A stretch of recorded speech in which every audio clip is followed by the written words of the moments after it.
At its 130th annual general meeting in March 2016, the IFAB approved a 2-year experiment to see if using video assistant referees, or VARs, to correct clear errors in match-changing situations would benefit the game. The board also agreed on one protocol to be used throughout the tests. It was a historic day for IFAB and for FIFA, with crucial decisions, very important decisions being taken for the game, with the testing, experimental phase for the video assistance refereeing. In the following months, the IFAB and FIFA organised workshops and stakeholder meetings, where representatives from over 20 countries learned about the requirements for participation in the experiment, before deciding if they would take part. We have chosen Amsterdam as the host for the first workshop because the KNVB over the last couple of years has done some initial experimentation, and we felt it was just right to give them the opportunity to present their key findings as a basis for our debate. The second workshop was held in New York in July and focused on educating referees and VARs on the most important elements for the success of the experiment. The attendees experienced firsthand how the VAR system worked and how VARs and referees communicate with each other. Not clear enough for me, I'm going to stand with it. I think the participants will leave this workshop with a very good idea of what needs to be done in the referee education, the challenges that lie ahead, but also the way in which they can educate their referees, get the systems working, get their protocols established so that the communication can be as efficient and accurate as possible. The meticulous education of the referees continued. A VAR training centre was established at the home of FIFA in Zurich in August, allowing FIFA to train match officials for their tournaments,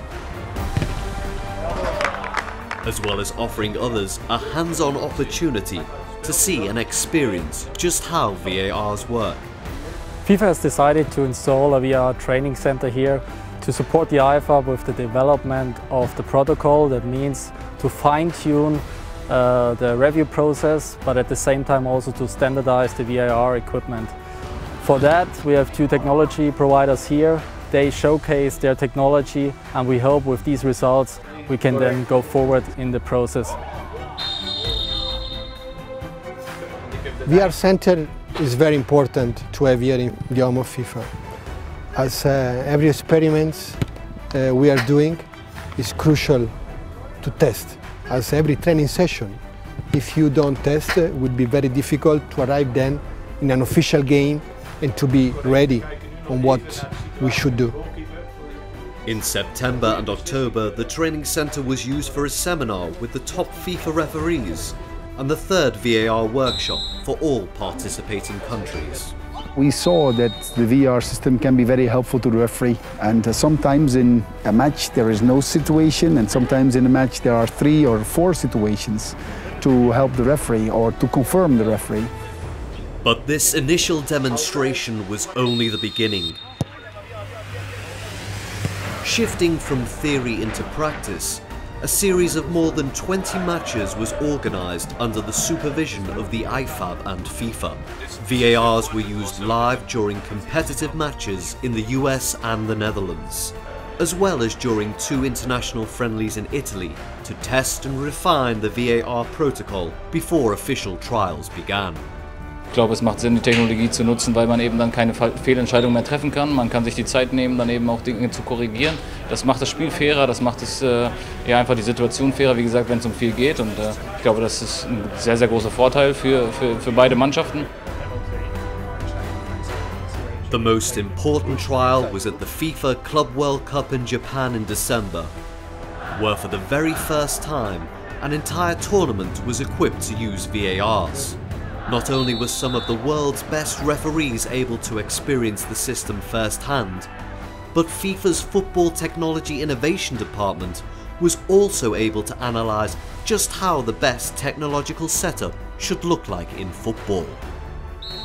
Here in Japan, we've been working very hard with the referees. For some of them, it's their first experience of video assistant refereeing. We've worked with them with on-field exercises, using clips, and in the communication between the referee and the video assistant referees. It's been an essential part of the work, and FIFA have helped very much lead this project by giving us the opportunity now to use it in a very important competition. You must arrive here. Remember that the referee decision have to be the last.